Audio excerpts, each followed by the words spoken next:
Peter Lilly, who lives in a grand house in Kew, along with his sister Ros Lord and her daughter Helen Lord. Inspector Lambert organised the billet, and Lilly was happy to oblige. Here, Joe should be safe.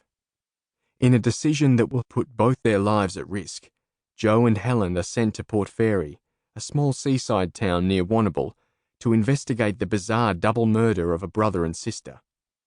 Nothing about the case is straightforward, but nothing is as dangerous as the menacing George Starling, who has become obsessed with finding and killing Joe Sable, and whose shadow falls as far as Port Fairy. Chapter 1. Late March 1944. George Starling was often angry, but he'd never felt anger like this before.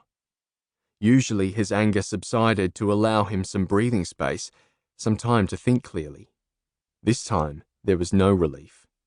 He was shaking with it, possessed by it, invigorated by it. He'd come so close, so close, so close. He'd had her there.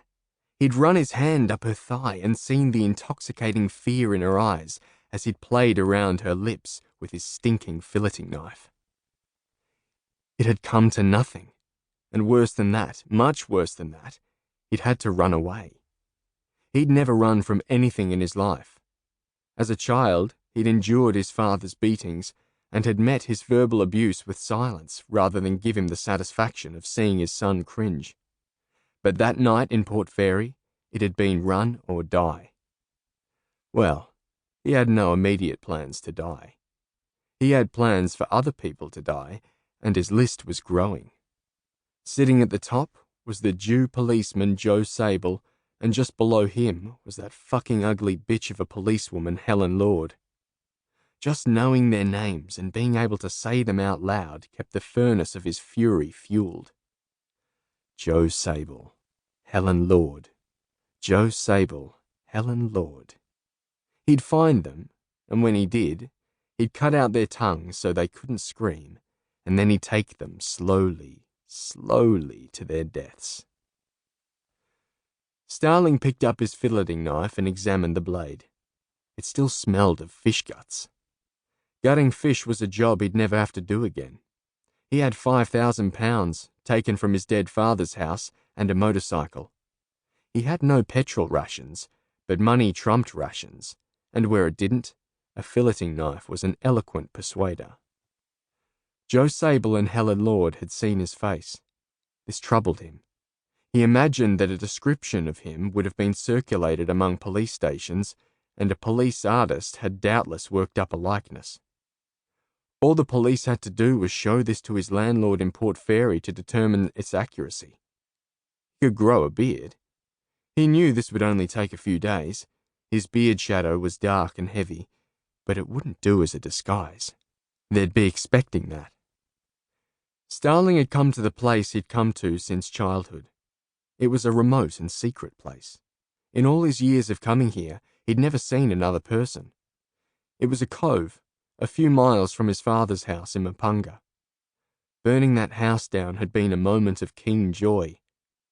It was called Merman's Bay. He had no idea who Merman was or how it was that a bay was named after him. He'd smashed the sign that said Merman's Bay a long time ago. As far as he was concerned, it was Starling's Bay. It was a small, inconsequential gap in the coast on the southwestern edge of Victoria. The descent to the beach was steep, and along a single narrow path worn by wallabies or bandicoots, made reasonably accessible by his own repeated visits. Getting down to the small arc of sand and rocks had never been easy. The bay's inaccessibility secured it for him as his private domain. Helen Lord would be surprised if he knew that word. She probably didn't know it herself.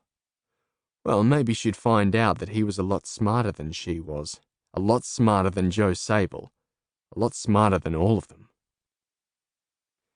His motorcycle was hidden in scrub above Merman's Bay, and he was sitting down below, beneath an eroding overhang at the back of the cove. The sand was dry here, and he knew that the waves never reached this far up the beach, not even in the wildest weather. He'd sat here many times, frightened and exhilarated,